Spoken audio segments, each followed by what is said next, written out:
Hi, this is William from Great Affordable Watches, and in this video I'm gonna compare the accuracy between all of these watches, or with other words, I'm gonna compare the accuracy of all of these movements in these watches.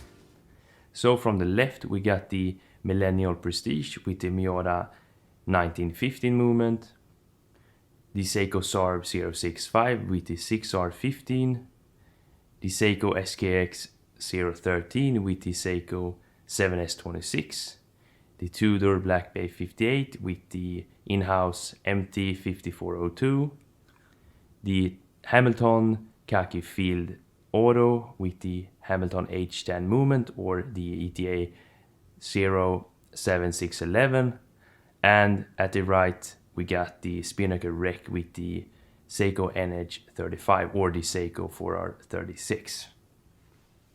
So this will only be a quick video, and I just want to let you know that this is not a scientific test because I have no time grapher, and when testing watches like this, the human factor or the human error from my side is noticeable and will affect the results of the accuracy, or will affect the test results.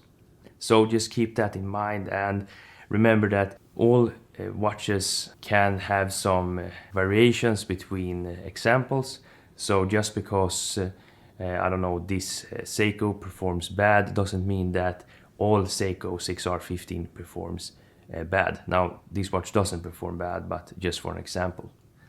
And the methodology I used was I let all these watches have the dial up. I wound them first 20 times, then waited around 12 hours, then I wound them another 10 times, and then waited around 12 hours and then measured the time. So I tried to make it as fair as possible and under the same conditions. And I've tested these watches at around 20 degrees Celsius. So yeah, just keep that in mind. And just a quick note, I have not regulated any of these watches. These watches are just from factory, so no modifications. And of course some of these watches are a bit older than some of the others, so keep that in mind as well. But okay, let's get to the test results. We can start with the very famous 7S26, and this is not a great performer, and it was also pretty hard to set it because it lacks hacking and hand winding. So yeah, it was a bit of a pain to actually set the time correctly and compare it. So yeah, that's a bit unfortunate, but I still love this watch. I think it's one of my favorite watches actually. And I will of course leave a chart with all the test results in the end of this video if you don't want to watch through every watch. So the results was minus 22.5 seconds a day, which is not that great, still within specifications, but it's not that great. Perhaps I have had it in a strong magnetic field or something like that. I'm not sure, but it's still reasonable and it doesn't really bother me.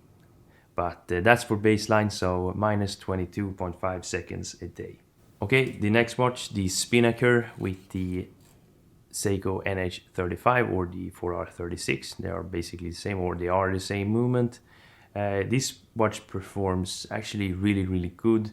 It's minus 6.1 seconds a day, which is well within specifications. Some people like it when the watch runs faster, but it doesn't really matter for comparison.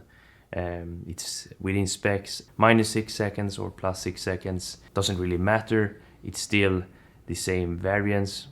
So I must say this watch performed really nicely and well above my expectations. So minus 6.1 seconds a day. The next watch is the Hamilton H10, and this is my newest watch, so perhaps it hasn't settled in yet, but this one performed at plus 7.8 seconds a day, which is well within specifications. It's fairly good actually, but I was surprised that the NH35 performed better, but a great performer nonetheless at 7.8 seconds a day. The next watch is the Seiko SARB065 with the 6R15, and this watch performed really nice as well. I'm surprised actually, at minus 5.8 seconds a day. It was well within specifications, actually a great performer, and I was actually pretty surprised how great this watch performed. So so far great for Seiko. And we can see that between these two watches, at least, now remember that there are internal variations between every NH35, every 6R15, and but between these two they perform nearly identical, which is really nice to see. And the next watch, perhaps the biggest contender to Seiko and the 6R15, and as well as ETA, is the Miyota 1915, which is one of my personal favorites. And this performed really well at plus 5.2 seconds a day, which can be considered really impressive in my opinion. So yeah, great to see that this watch performed, or this movement performed really nicely. So yeah, great to see.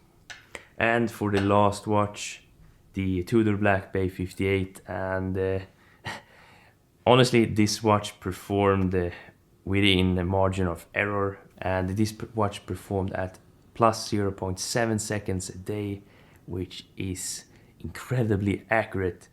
0.7 seconds a day, that's crazy good. And Tudor, with the new in-house movement, have shown that they can make some really accurate movements watches overall.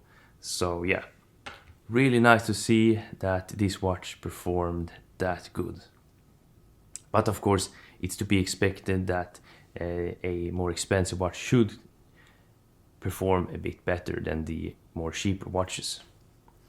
So what do you think of this comparison? Do you want to see more videos like this? I found it really interesting to do this comparison, even though it was a bit hard to make it fair and to set the watch equally. But I enjoyed it nonetheless. And were you surprised by the results, how the watches performed? Just let me know down in the comment section.